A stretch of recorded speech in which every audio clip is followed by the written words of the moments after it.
La Commission européenne veut employer les grands moyens. Elle présentera mercredi un ensemble de propositions pour réduire de 55% les émissions de gaz à effet de serre d'ici 2030. Ce paquet, intitulé Prêt pour 55, comprend de nouvelles mesures, mais aussi une révision des dispositifs déjà existants. L'un des piliers de ce plan d'action est l'actuel système d'échange de quotas d'émissions. L'Union européenne représente à l'heure actuelle le plus grand marché de carbone au monde. La Commission veut améliorer l'efficacité de cet outil qui offre des allocations d'émissions gratuites pour certains secteurs. Les pollueurs devraient payer pour les émissions de gaz à effet de serre et ce n'est pas le cas actuellement. Plus de 90% des émissions des secteurs comme l'acier, le ciment et la chimie sont couverts par ces allocations gratuites.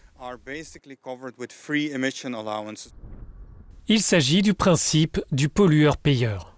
Les industries hautement polluantes, comme les centrales énergétiques ou les installations industrielles, doivent acheter des permis d'émission qui couvrent environ 40% de l'ensemble des émissions de l'Union.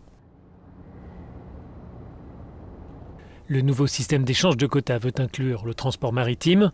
Pour le moment, le secteur n'est pas impliqué directement dans l'effort climatique, mais il représente 13% des gaz à effet de serre du transport européen. Les professionnels ne cachent pas leur inquiétude et souhaitent un système international plutôt qu'une solution uniquement européenne. Le transport maritime est une industrie mondiale, donc nous préférons une régulation mondiale. Les défenseurs de l'environnement estiment que les organisations internationales du secteur ne progressent pas suffisamment vite.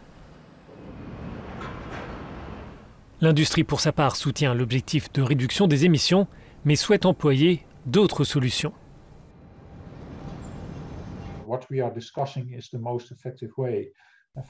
Nous évoquons des options plus efficaces. Par exemple, nous devrions introduire un fonds spécifique dans ce système d'échange et les revenus de ce fonds serviraient, par exemple, à financer la recherche, le développement ou à investir dans des infrastructures dans les ports. Car au bout du compte, pour décarboner, nous avons besoin de nouveaux carburants.